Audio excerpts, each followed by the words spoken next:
Assalamualaikum warahmatullahi wabarakatuh. Om Swastiastu, Namo Buddhaya, salam kebajikan, salam, rahayu, rahayu, rahayu. Terima kasih untuk kesempatan yang diberikan. Kami dari kelompok D dengan anggota saya Ahmad Wahid Maulana, kemudian ada kemudian ada Mas Alkanovio akan mensimulasikan online synchronous learning dengan mengimplementasikan model pedagogi case-based learning dengan menggunakan tool Mentimeter juga Sisau. Mari kita simak simulasi kali ini. Baik, selamat siang rekan-rekan semua. Kita awali pertemuan kita kali ini ya. Yang minggu ini pembahasannya masuk ke media pembelajaran. Seperti kita ketahui, kita di bidang pendidikan, untuk pembelajaran pasti tidak terlepas dari yang namanya media pembelajaran, karena media pembelajaran itu merupakan media untuk menyampaikan pesan kita terhadap pendidik. Sebelum kita lanjut ke materi, bagaimana kabar rekan-rekan semua? Sehat ya hari ini? Alhamdulillah. Sehat, oke, ceria ya, meskipun ini jam-jam rawan ya untuk kita memulai materi. Iya, betul. Boleh saya minta responnya ya untuk gimana kondisi diri rekan-rekan semua. Nanti kita pembelajaran kita pada hari ini kita menggunakan Mentimeter dan Sisau ya. Mentimeter nanti berupa kuis-kuis kecil dan Sisau itu materi saya tampilkan di sudah saya submit di Sisau. Nanti Sisau itu seperti Google Classroom, hanya di situ bisa langsung upload dokumen dan kalau sekali login ke sana, nanti kalau login lagi langsung terhubung ke Sisau tersebut. Oke, mungkin bisa dibuka Mentimeternya ya. Sebentar, saya ambil dulu untuk kodenya. Oke, untuk kode Mentimeter, linknya sudah saya kirim di room chat. Sudah muncul? Ya, sudah Bu, sudah masuk. Sudah muncul.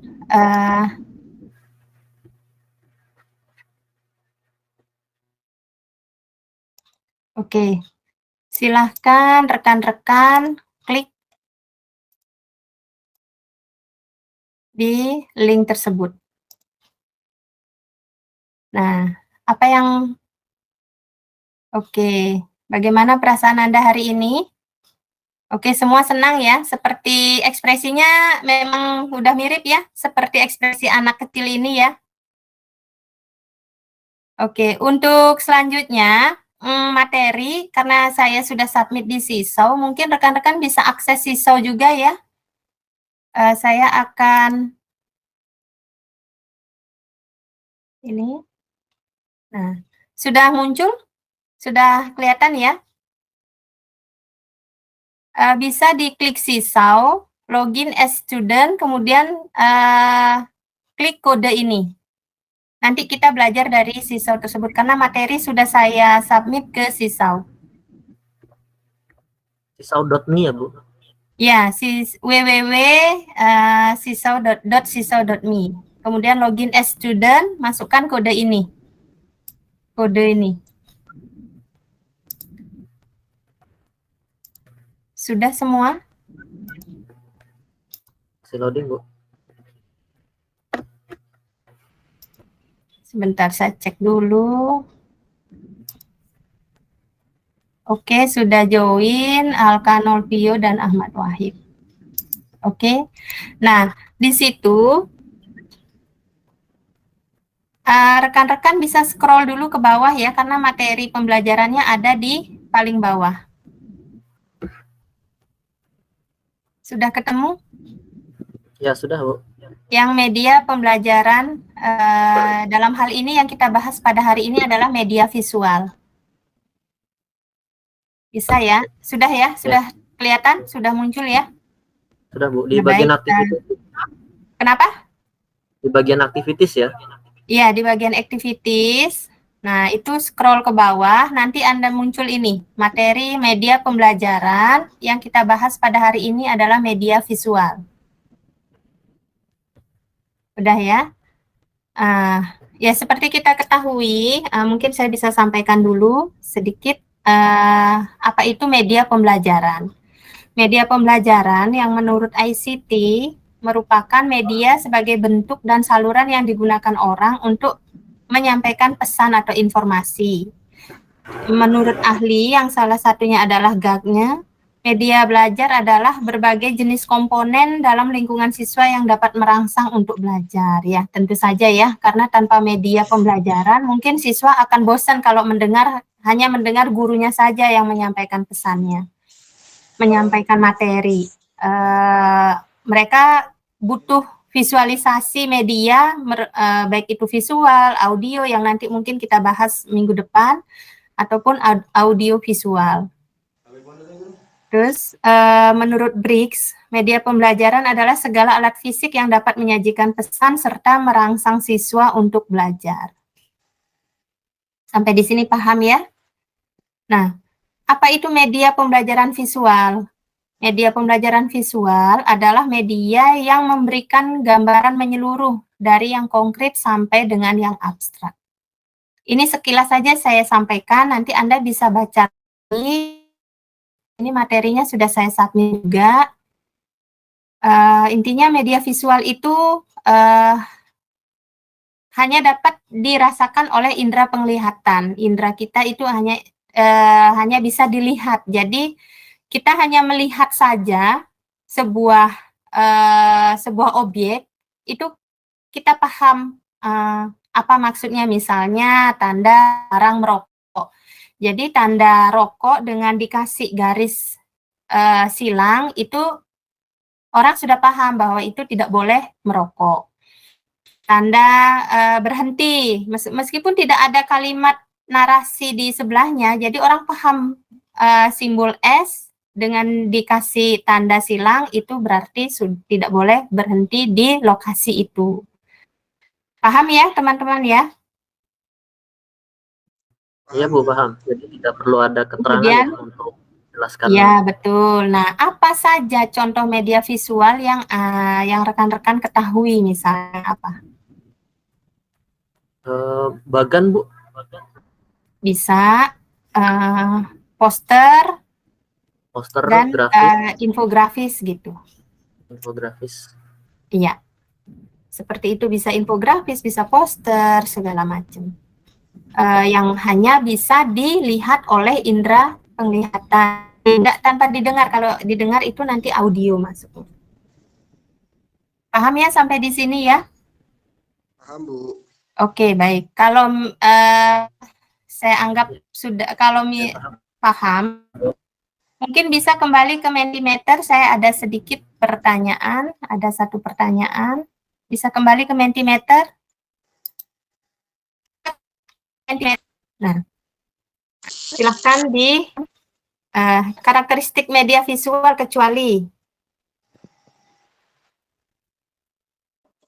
Silahkan dijawab, silahkan direspon. Sudah muncul di layar rekan-rekan, sudah? Sudah, Bu. Oke, baru satu orang.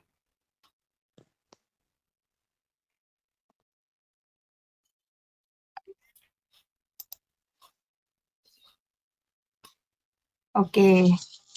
Ya, jadi karakteristik media visual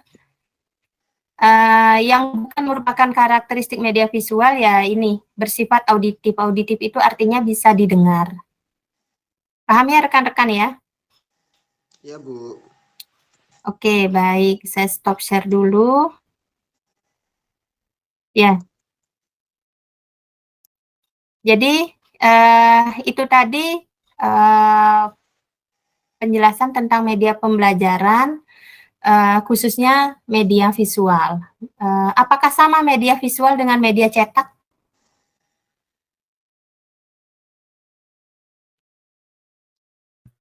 Sama Bu, sama-sama Masuk. bisa dilihat. Iya. Hanya bisa dilihat tanpa didengar. Jadi bisa dibaca. Media cetak juga macam-macam bentuknya. Meskipun sekarang ini dia bentuknya digital, misalnya dalam bentuk infografis yang dikirim melalui grup. Biasanya kan sering tuh kita nerima-nerima. Itu juga disebut media cetak. Artinya apa? Ketika dicetak itu bisa. Itu bisa dinamakan media cetak dan itu termasuk media visual. Nah, sekarang apa kira-kira yang ada teknologinya di situ? Kira-kira apa contohnya? Misalnya poster, kan itu hanya media cetak saja yang di print, terus kita di publish. Kira-kira teknologi apa yang bisa kita cantumkan di media tersebut agar tetap terdigitalisasi? Ada yang tahu kira-kira?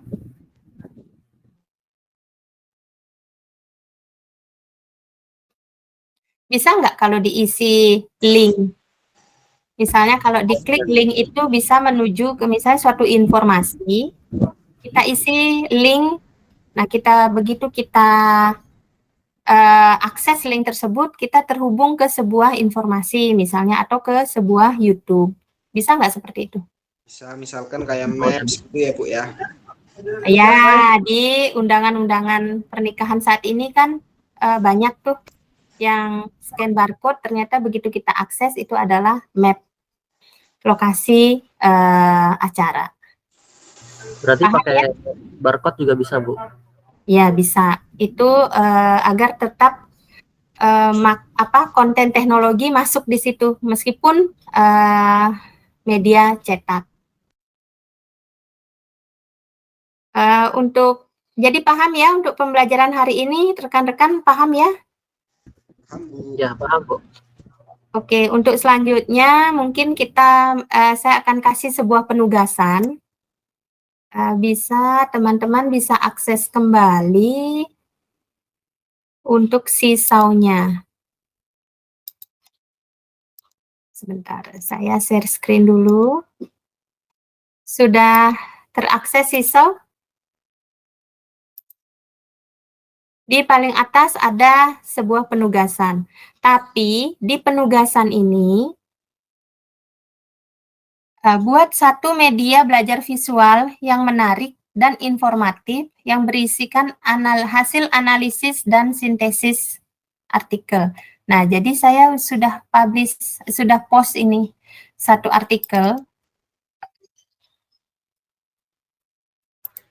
Kelihatan nggak? Nggak kelihatan ya? Kekecilan ya? Sebentar, saya stop share dulu.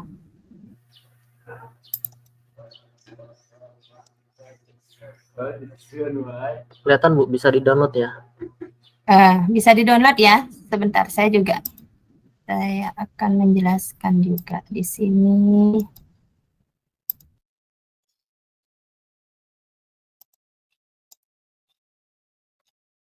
Bisa.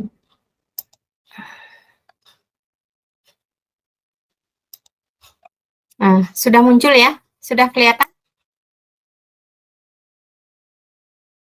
Baik. Nah, di sini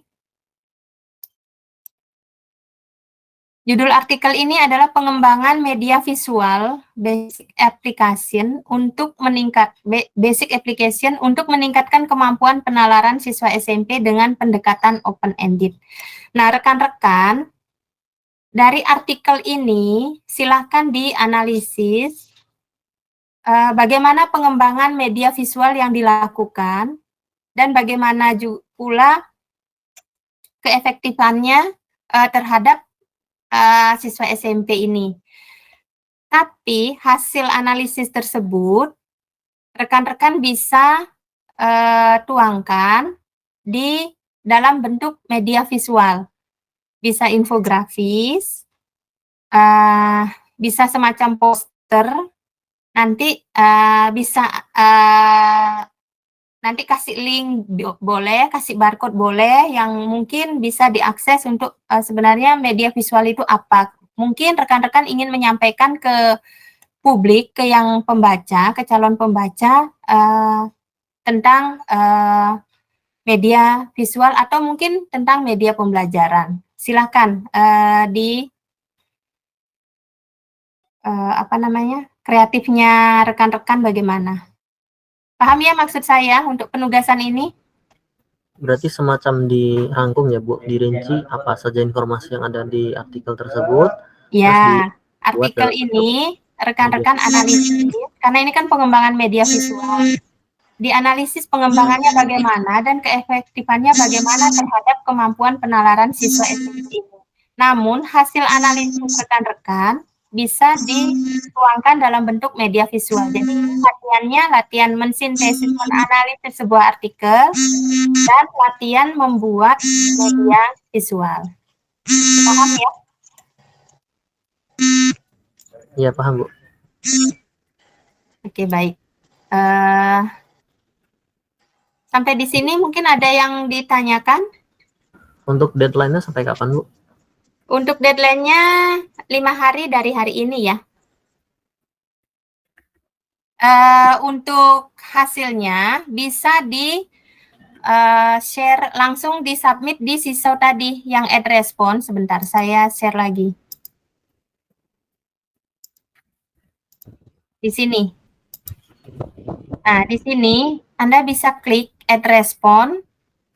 Kalau saya klik add response, kelihatan ya di sana ada upload, ada kamera.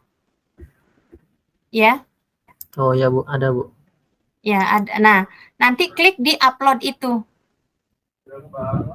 Klik di upload, upload dokumen. Nanti di sini muncul di ada tempat untuk upload filenya.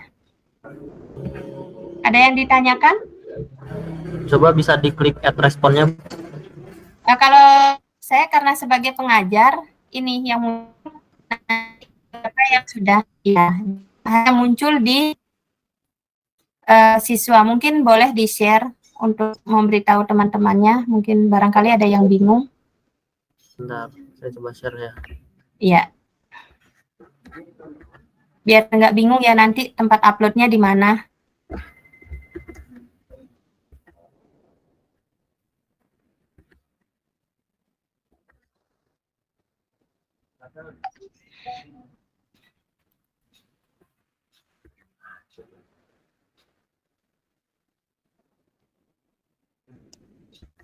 Ini ya Bu ya.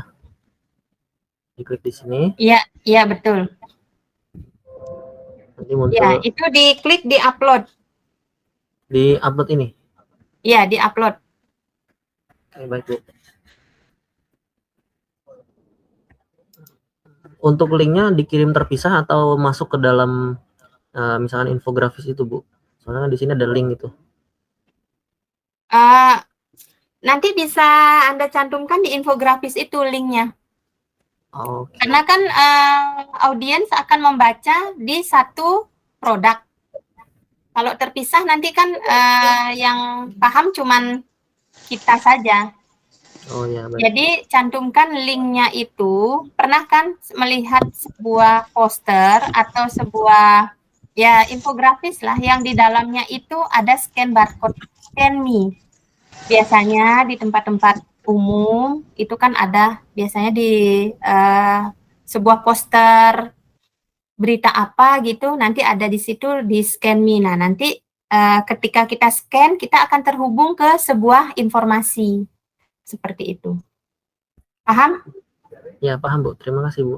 Kalau link ini kalau misalnya mau kirim video tapi filenya besar, boleh klik link di sini, kita akses ke link tersebut. Ya, baik, paham Bu dan. Ya, paham ya. Mas Wahid paham ya? Ya Bu, maaf barusan terpental Bu. Ya, baik, nggak apa-apa. Untuk penugasan paham ya, Mas Wahid, Mas Al ya? Izin Bu, dikumpulkan kapan ya Bu? 5 hari dari sekarang, Mas Wahid. Baik. Di tempat mungkin Mas Alkanol bisa di-share kembali tadi Mas Wahibnya ke Pental untuk tempat uploadnya. Oh ya, sebentar saya coba. Ya.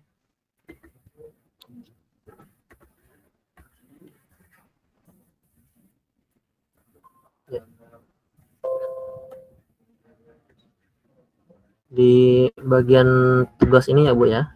Lalu Ya, di tugas itu. Respon lalu kita upload di sini. Di-upload ke sini ya Bu ya. Ya, betul. Nanti di-upload. Sudah paham ya, Mas Wahib, Mas Alkanol? Untuk instruksi penugasannya sudah paham ya? Jadi membuat sebuah infografis media visual yang berisikan hasil analisis rekan-rekan semua terhadap artikel yang tadi, terhadap pengembangan media visual yang dilakukan oleh sebuah sekolah untuk mengukur kemampuan penalaran siswa SMP tersebut. Bagaimana pengembangan media visualnya? Nah, hasil analisis saudara-saudara, rekan-rekan, dituangkan ke dalam bentuk media visual. Jadi latihannya ada dua tuh. Latihan menganalisis artikel dan latihan untuk pembuatan media visual. Paham ya? Jadi karena kalau praktik biasanya akan lebih paham daripada saya harus menjelaskan panjang lebar gitu. Ya. Paham ya rekan-rekan ya? Kalau memang paham, bisa kita akhiri pertemuan kita siang hari ini. Selamat siang. Assalamualaikum warahmatullahi wabarakatuh. Om Swastiastu. Salam kebajikan. Waalaikumsalam warahmatullahi wabarakatuh. Terima kasih Bu Putu. Ya, baik. Ya, demikianlah simulasi dari kami, dari kelompok kami yang mana menggunakan model pembelajaran pedagogik case based learning. Untuk kurang lebihnya kami mohon maaf, kritik dan saran kami bisa terima. Terima kasih. Wassalamualaikum warahmatullahi wabarakatuh.